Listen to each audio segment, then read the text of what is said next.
கடவுளும் நிலமும் ஒன்று அப்படிங்கிறதுக்கு எக்ஸாம்பிள் தான் இந்த அறநிலையத்துறையோட செயல்பாடு. முன்னாடி கோயிலோட சொத்து மிகப்பெரிய அளவில் எங்கே இருக்கு தெரியாது, யார் என்ன யூஸ் பண்ணுறாங்கன்னு தெரியாத அளவுக்கு கோயிலுக்கு கொடுக்குறத ஒரு ரிப்போர்ட்டாக இன்றைக்கி எடுக்கிற வெள்ளை அறிக்கை மாதிரி அப்போ இல்லை. கார் பார்க்கிங் ஏன் வச்சிங்க, அதை வந்து கோயிலேருந்து வரக்கூடிய சொத்துலேயே நீங்கள் மெயின்டைன் பண்ணலாமல், ஏன் இதை வந்து இது கார் பார்க்கிங் போட்டு இவ்வளோ தூரம் இன்வெஸ்ட் பண்ணோம், சேகர் பாபு சார் ட்ரீட் பண்ணுங்க, அவர்லாம் ஒரு கட்டுக்குட்டி, அவருக்கு அரசியல் என்ன தெரியும் அப்படி இப்படின்னு.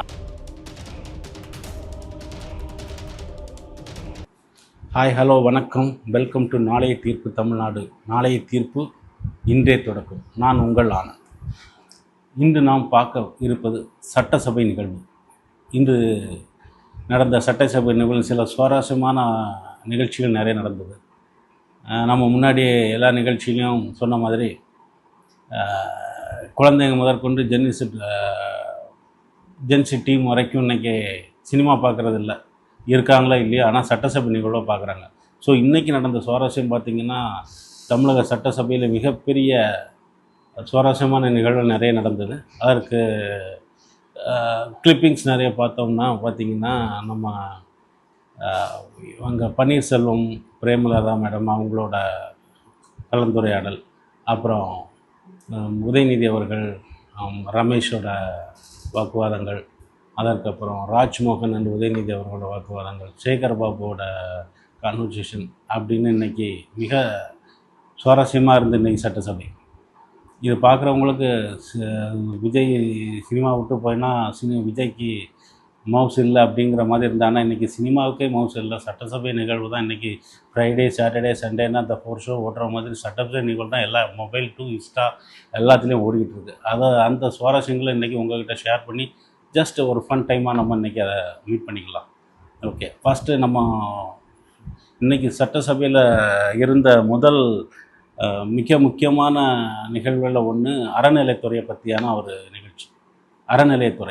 அறநிலையத்துறையில் இருக்கிற முன்னாள் கழகங்கள், காங்கிரஸ் ஆட்சி பண்ண இதுக்கும் இன்றைக்கி இவங்க தாவேகா அரசியல் அமைப்பு சேர்ந்த மந்திரி மினிஸ்டர் ரமேஷ் அதை கொண்டு போகிற விதத்துக்கும் நிறைய டிஃப்ரென்ஸ் இருந்தது. இதெல்லாம் ஒவ்வொரு சாமானிய மனுஷனுக்கும் நம்ம கேட்கணும்னு நினச்ச கேள்விகள். இவ்வளோ நாள் அது ஒரு அரசியல், ஒரு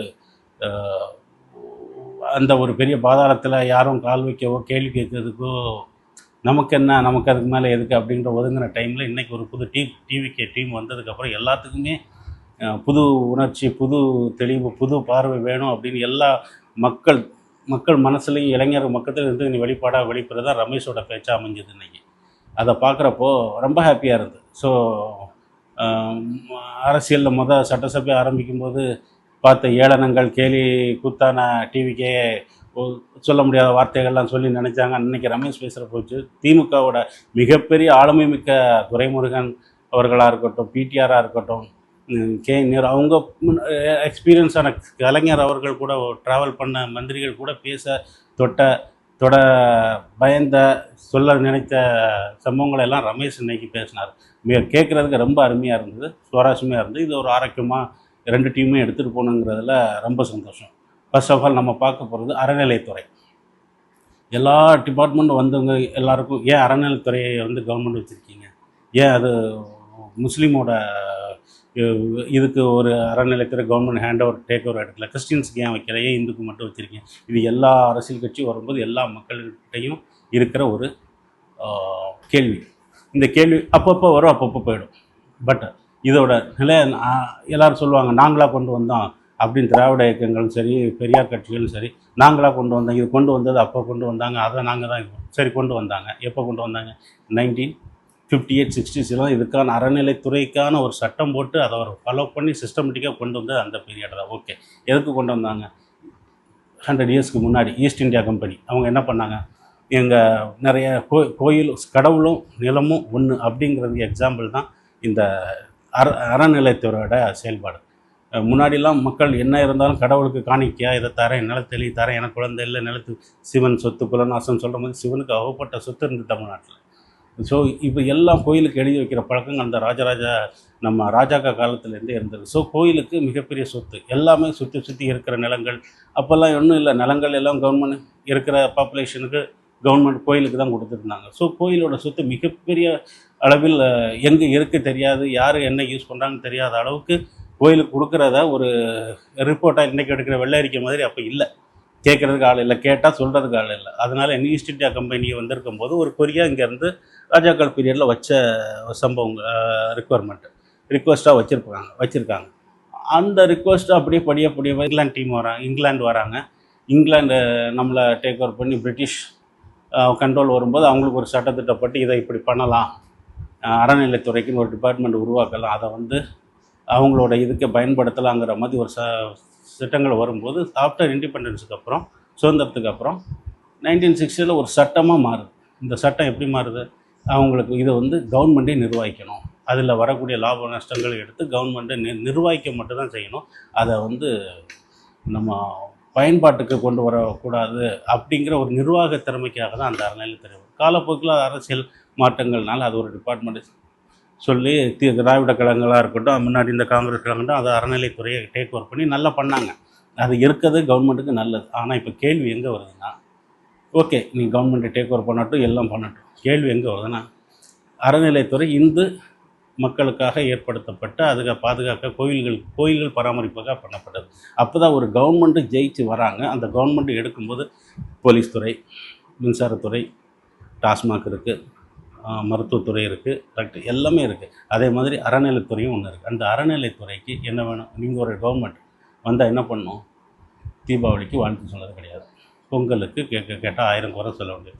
ஒரு கவர்மெண்ட்டுன்னு வந்ததுக்கப்புறம் நீங்கள் பார்ஷியாலிட்டாக பார்க்காம இதுதான் அப்படின்னு ஒரு நேர்மை, ஒரு வாழ்த்து கூட உங்களுக்கு சொல்ல முடியல. ஆனால் அறநிலையத்தோட சொத்தை பராமரிக்கிற உரிமை மட்டும் எனக்கு வேணும். அங்கே தான் பிரச்சனையே ஸ்டார்ட் ஆகுது. ஸோ இது ஜெயலலிதாமாவும் இருந்தாங்க, பண்ணலை, யாரும் கேட்கல.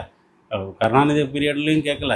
இவங்க அதுக்கப்புறம் வந்து எடப்பாடி பீரியட் எல்லாரும் அவங்க டீம் எல்லாரும் பண்ணியிருக்கும்போது யாரும் மக்கள்லாம் கேட்கல. ஆனால் ஏன் கேட்குறாங்க? கேட்கும்போது சொல்கிறாங்க திராவிட கழகம்னாலே இவங்களும் சரி நாங்கள் கொண்டு வரல, முன்னாடியே இருக்கட்டும்.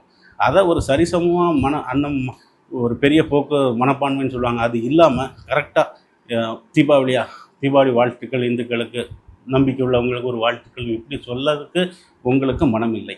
ஓகே, அது உங்களோட கோட்பாடு, உங்களோட இதாக இருந்துட்டு போட்டோம், அது பிரச்சனை இல்லை. ஆனால் இதை காமன் பர்சனாக பார்க்கும்போது அவங்களுக்குள்ள குமுறல்கள் தான் இதை கேள்வியாக கேட்குறாங்க. ஆனால் அது கவர்மெண்ட் கையில் இருக்கிறது நல்லது, அதில் எந்த மாற்றமும் இல்லை. அது கண்டினியூ பண்ணட்டும். அது காலப்போக்கில் அது திட்டங்கள் செயல்பாடுகள் மாறும்போது அது மாறட்டும். யாருக்கும் இதில் வந்து எந்த விதமான ஆட்சேபனை இல்லை. உங்கள் கையில் கவர்மெண்ட் கையில் இருந்தால் நல்லது தான், அது அப்படியே கண்டினியூ ஆகலாம். அது மக்களோட கருத்தாக கூட இருக்கலாம்னு வச்சுக்கோங்க. இதில் எங்கே பிரச்சனை வருது? அப்புறம் இன்றைக்கி நடந்த சட்டசபை நிகழ்வு, அதுதான் காமெடி மட்டும் இல்லை, சிந்திக்கின்ற ரொம்ப என்டர்டெயின்மெண்ட்டாக இருந்து அதை ஒரு ஃபன்னாகவே நம்ம பார்க்கலாம். கேள்வி நேரத்தில் உதயநிதி பிரதர் கேட்குறாரு, ஆளுநர் உரையில் நீங்கள் சொன்னீங்க நல்ல கோவில் அசையும் சொத்து அசையா சொத்துங்கள்லாம் வந்து புனிதமான நல்ல திட்டங்களுக்கு மட்டும் பயன்படுத்தப்படும் அப்படின்னு சொல்கிறது வந்து பிஜேபியோட கோட்பாடாக இருக்குது, ஆர்எஸ்எஸோட கோட்பாடாக இருக்குது. அதையே தான் நீங்களும் முன்மொழி எடுத்தாலும் பிஜேபி ஆர்எஸ்எஸ் உள்ளே வந்துடும். அவங்க சொல்லி ஒன்றும் வரதில்லையா? அவங்க வரதே இல்லை, அவங்க இல்லை, சீன்லேயே இல்லை. இருக்குது ஆனால் இல்லை. எப்படி இருக்குது ஆனால் இல்லை அப்படிங்கிற கதை தான் பிஜேபியோட கதை நீ தமிழ்நாட்டில். ஆனாலும் அவங்க பேரை சொல்லி இன்னமும் அவங்களோட கோட்பாடு அவங்களோட கோட்பாடு இருக்கட்டும், ஆனால் இங்கே இல்லை. இங்கே நீங்கள் தான் திராவிட கட்சிகள் தான் இப்போ புதுசாக டிவிக்கு தளபதி வந்திருக்காரு. ஸோ நமக்குள்ளே தான் இங்கே இது. அவங்க எல்லாம் பேசி அவங்க உள்ளே வந்துடுவாங்க, இவங்க உள்ளே வந்துடுவாங்கன்னு சொல்லி இந்த அரசியலாம் இனிமேல் வேண்டாம், எடுப்படாது. ஸோ அவங்களோட நீங்களும் அதே ஃபார்முலா தான் ஃபாலோ பண்ணுறீங்களான்னு கேட்டதுக்கு நம்ம பிரதர் ரமேஷ் அவரை வந்து ஏற்கனவே நிறைய மேடைகளில் ராஜ்மோகன் சொல்லி கேள்விப்பட்டாங்க. அவர் பேசினா போகிறோம், நான் நிறைய மேடையில் கவனிக்கலை. ஆனால் இன்றைக்கி சட்டசபையில் அனல் பறந்தது அவரோட விவாதம். ஒவ்வொரு இளைஞர்களுக்கும் ஒவ்வொரு குடிமகனுக்குள்ள குமுறல்கள்லாம் அப்படி பிளாஸ்ட்டாக வந்தது, பொறி பறந்தது. அந்த ஏரியா இந்த ஏரியா எந்த ஏரியானும் அண்ணன் கலக்கல் அப்படிங்கிற மாதிரி ரமேஷோட பேச்சு இருந்தது. அந்த குன்னூர் விஷயத்தை அவர் எடுத்து பேசினதாக இருக்கட்டும், கார் பார்க்கிங் ஏன் வச்சிங்க, அதை வந்து கோயிலேருந்து வரக்கூடிய சொத்துலேயே நீங்கள் மெயின்டைன் பண்ணலாமல், ஏன் இதை வந்து இது கார் பார்க்கிங் போட்டு இவ்வளோ தூரம் இன்வெஸ்ட் பண்ணால். ஆனால் அதோட பதில் வந்து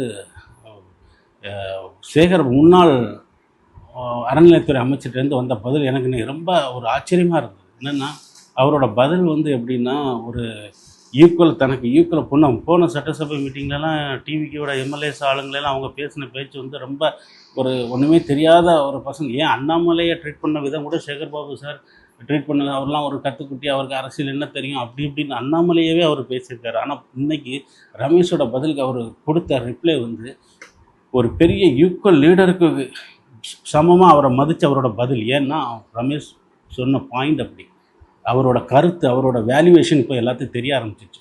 ஸோ இவர்கிட்ட பேசும்போது நம்ம பேசுகிறது வந்து கரெக்டாக இருக்கணும். ஏன்னா நமக்கு பாயிண்ட்ஸ் கம்மியாக இருக்கா, நமக்கு அதில் பற்றி புரிதல் இல்லையா அப்படின்ற அவருக்கு ஒரு எண்ணம் வந்துட்டோ என்னவோன்னு தெரியல.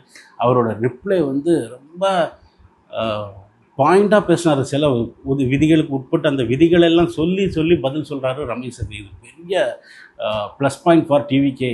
Hands off to TVK MLAs. நீங்கள் இதை மாதிரி உங்களுக்கு பிளாட்ஃபார்ம் தான் பண்ணி தர முடியும் தளபதியால். அவர் தளபதி பிளாட்ஃபார்ம் போட்டு கொடுக்குறாரு. எல்லாத்துக்கும் அவரே பண்ணணும். இன்றைக்கி ஆளாளுக்கு இன்றைக்கி ரமேஷ் பண்ணியிருக்க டிபார்ட்மெண்ட் வந்து எல்லா அமைச்சர்களும் நீங்கள் ஆரம்பிக்கும். எக்ஸாம்பிள் இதில் ஒரு சின்ன குறைன்னு சொல்ல முடியாது, ஒரு இம்ப்ரூவ்மெண்ட். நம்ம மரிய வில்சன் சார் பண்ணியிருந்த வெள்ளை அறிக்கை, அதில் எல்லோரும் ரொம்ப பெருசாக தமிழ்நாட்டில் மக்கள் எதிர்பார்த்துட்டு இருந்தாங்க. வெள்ளை அறிக்கை வந்துடும், அப்படியே டோட்டலாக சேஞ்ச் ஆகும், எல்லாம் ஒரு குளத்துலேருந்து போட்ட வெளியில் புதையல் வந்த மாதிரி இருக்கும் அறிக்கையெல்லாம் வந்தது. ஆனால் இவ்வளோ கோடி 13 லட்சம் கோடின்லாம் சொல்லியிருக்கீங்க. ஆனால் எதுக்கு எவ்வளோ பண்ணாங்க, எதுக்கு எவ்வளோ கமிஷன் ஆச்சு அப்படின்னு ஒரு ஃபுல் டீட்டெயில் இருந்ததுன்னா இன்னும் மக்கள் ஸ்ட்ராங்காக இதை பற்றி தெரிஞ்சிருப்பாங்க.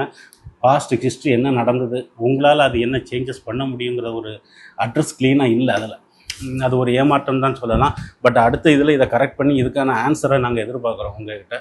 இதே மாதிரி எல்லாம் அதே மாதிரி ராஜ்மோகன் சார் அவர் ஒரு பிளாஸ்ட் இன்றைக்கி பண்ணிட்டார். சம்பவம் பண்ணி பார்த்துருப்பார். சம்பவத்துக்கே சம்பவம் பண்ணுவோமா அப்படின்ற ஒரு கேட்டகரியில் ராஜ்மோகன் இப்போ சட்டசபையில் பண்ணிகிட்ருக்காரு. இன்ட்ரெஸ்ட்டாக இருக்குது சட்டசபை இப்போ. அதாவது சிலவங்க பேப்பரை பார்த்து படிக்கிற எதிர்கட்சி இன்றைக்கி 1, 2, 3ன்னு டிவிகேல அப்படி படிப்படியாக பேச்சாளர் உருவாகிட்டு இருக்காங்க.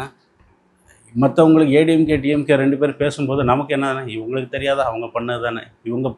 ஆனால் இங்கே அப்படி இல்லை. Pure politics, clean politics. ஊழலுக்கு தூக்கி வெளியில் வச்சுட்டு வந்திருக்காரு தளபதி. ஸோ அதனால் நமக்கு அது சொல்கிறதுல உண்மையாகவும் நடக்குன்ற சாத்தியக்கூறும் நமக்கு மைண்டில் நிறையவே இருக்குது. ஸோ இது வந்து இன்னும் 40 நாள் தானே இருக்குது. 400 நாள் ஆகட்டும், இன்னும் 4 வருஷங்கள் ஆகட்டும். போகும்போது தமிழ்நாடு மற்ற மாநிலங்கள் தமிழ்நாட்டில் எல்லா அரசியல் காட்சியும் நடத்தட்டும். ஆனால் இந்த அரசியல் அமைப்பு எப்படி நடத்துகிறோம், இதே மாதிரி எல்லா பாலிட்டிக்ஸும் மாறுச்சுன்னா தமிழ்நாடு நம்ம 2000 இருந்த மாதிரி எவ்வளோ ஹுண்டாய், நிசான், ஃபாக்ஸ்கான், நோக்கியோ, இப்படி எல்லா கம்பெனிஸ் இந்த பீரியடில் வந்த மாதிரி மீண்டும் தமிழகம் தொழில் வளர்ச்சியில் மிகப்பெரிய எங்களை மாதிரிப்பட்ட இளைஞர்கள் நாங்கள் எதிர்பார்த்துட்ருக்கிறது தமிழ்நாட்டை சென்னை மிகப்பெரிய தொழில் நகரமாக மாறணும் அப்படின்ட்டு யோசிச்சுட்ருக்கோம். ஏன்னா ஒரு லாஸ்ட் ஒரு 15 இயர்ஸாக எந்த டெவலப்மெண்ட் இல்லை. நாடும் நமதே, 40ம் நமதே, நாடும் நமதே, 40 நமதேன்னு சொல்லிட்டு தான் இருந்தால் நமக்கு எந்த 40 வந்திருக்கு, ஆனால் எந்த பிரயோஜனமும் இல்லை. இது ஒவ்வொரு இளைஞனோட ஆதங்கம். அதை வந்து நாளை தீர்ப்பு தமிழ்நாடு யூடியூப் சேனல் மூலமாக நான் உங்களுக்கு தெரிவிக்கிறேன் தளபதி அவர்களே. இந்த சிந்தனை போக்கு இன்னும் வலுவடைய வேண்டும், தமிழகத்தை வளர்ச்சி பாதையில் கொண்டு போக வேண்டும் என்று உங்களை கைகூப்பி வேண்டிக் கொள்கிறேன். நன்றி, வணக்கம்.